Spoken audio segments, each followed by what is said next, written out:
কাঁপা কাঁপা পায়ে রশি আর বাঁশ ধরে বাড়ি থেকে মসজিদে যান শতবর্ষী অন্ধ মুয়াজ্জিন আব্দুর রহমান মোল্লা। নাটোরের বড়াইগ্রাম উপজেলার বড়দেহা গ্রামে যার নিবাস। এক যুগেরও বেশি সময় ধরে ৫ ওয়াক্ত নামাজের আজান আর ইমামতির দায়িত্ব পালন করছেন তিনি।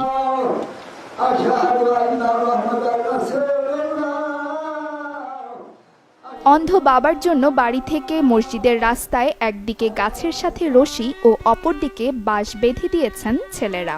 সেই বাঁশ ও রশি অনুসরণ করে ৫ ওয়াক্ত নামাজ পড়তে যান শতবর্ষী অন্ধ মুয়াজ্জিন। বয়সের ভার কিংবা শারীরিক প্রতিবন্ধকতা কিছুই বাধা হতে পারেনি বৃদ্ধ আব্দুর রহমানের জন্য। এক যুগের মধ্যে কোনোদিন আজান ও নামাজের জামাত বাদ যায়নি তার।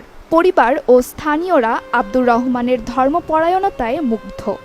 সে এই বয়সে এখনও যে এইভাবে নামাজ আদায় করে, ৫ ওয়াক্ত নামাজের আজান দেয়, মসজিদের দড়ি ধরে এসে, আমার এগুলো দেখে আমাদের অনেক ভালো লাগে যে আমার আব্বা এখনও নামাজ পড়ে। সেই আমার আব্বার দেখে আমাদের বাড়ির ছেলেমেয়েরা এবং পার্শ্ববর্তী এলাকার মানুষজনও তারা মসজিদে এসে জামাতে নামাজ আদায় করে। তিনি বাড়ি থেকে মসজিদ পর্যন্ত রশি টাঙিয়ে নিয়েছেন এবং সেই রশি ধরে ধরে মসজিদে আসেন।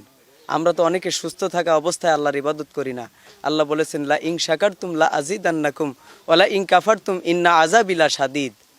তোমরা আমার নিয়ামতের শুকরিয়া আদায় করো, আমি তোমাদেরকে নিয়ামত সমূহ বাড়িয়ে দেব। আলহাজ আব্দুর রহমান মোল্লা ১১৫ বছর বয়স ওনার। উনি মসজিদে যেতে পারেন না বিধায় ওনার ছেলেদের সাথে পরামর্শ করে একটা মসজিদ তৈরি করে। সেই মসজিদে ৫ ওয়াক্ত আজান দেন এবং ইমামতি করেন। অন্ধ মানুষ আসতে পারে না, দড়ি এবং বাঁশের সাহায্যে মসজিদে আসেন। প্রায় ২০ বছর ধরে চোখে দেখতে পান না এই বৃদ্ধ। অনেক চিকিৎসার পরও কোনো উন্নতি হয়নি বলে জানান তার ছেলে। ২০২১ সালে ছেলেকে সাথে নিয়ে হজ করেন। হজ থেকে ফিরে হুজুরের বয়ান শুনে জামাতের সাথে নামাজ পড়তে আগ্রহী হয়ে ওঠেন আব্দুর রহমান মোল্লা। তারপরে নিজের জমি বিক্রি করে গড়ে তোলেন একটি মসজিদ। একটি মসজিদ সে নিজে নির্মাণ করেছে। সে দড়ি ধরে, সে বাঁশ ধরে, সে নিজের মতো করে এসে আজান দেয় বা দেখা যাচ্ছে যে এখানে এসে সে নামাজ পড়ায়। আমরা সেটা আমি নিজে চোখে দেখার জন্য সেখানে এসেছি। এমনকি নিজেও দেখলাম যে উনি বাসা থেকে বের হয়ে এসে এখানে আজান দিল আর এখানে সে বসে আছে, এখন সে নামাজ পড়বে। সেই জিনিসটা আমি নিজে চোখে এসে দেখলাম।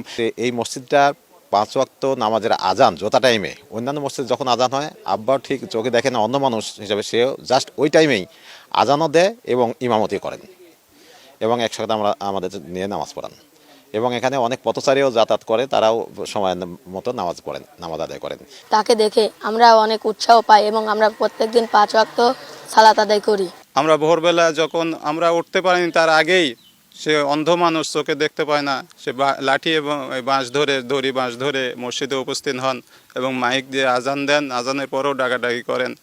এই জিনিসটা আমরা প্রতিদিন দেখি এবং প্রত্যক্ষ করি।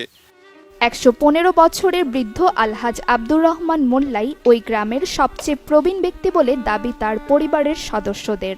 মহান আল্লাহর সন্তুষ্টি অর্জনের জন্যই পায়ে হেঁটে মসজিদে যান বলে জানান তিনি। দুটো মসজিদ আমারই পাড়ার মুসল্লিরা, আমার সন্তান, প্রতিবাসী গ্রামবাসী কেউ নামাজ পড়তে দেয় না। আমি যদি মসজিদ ঘরটা এখানে নির্মাণ করতে পারতাম তাহলে এই ঘরে নামাজ পড়লে আল্লাহর খুশি হতো, আল্লাহ রসুল খুশি হতো, আমরা সোয়াব পাইতাম, বংশধররা সোয়াব পাইতো। মমিন মুসলমান সবাই আসি নামাজ প্রতিক লোক নামাজ পড়তো, আমি ধন্য হতাম। এই আশায়, আল্লাহর রহমতে, আল্লাহ রসুলের দোয়ায় আমি এই কাজ করেছি, আমাকে চাপাই দেয়নি। আব্দুর রহমান মোল্লার রয়েছে ২৫ ছেলে মেয়ে, এর মধ্যে ৬ জন মারা গেছেন। বর্তমানে ১০ জন মেয়ে ও ৯ জন ছেলে বেঁচে আছেন। সকলকেই প্রতিষ্ঠিত করেছেন উচ্চশিক্ষায় শিক্ষিত। Desk report, channel 24।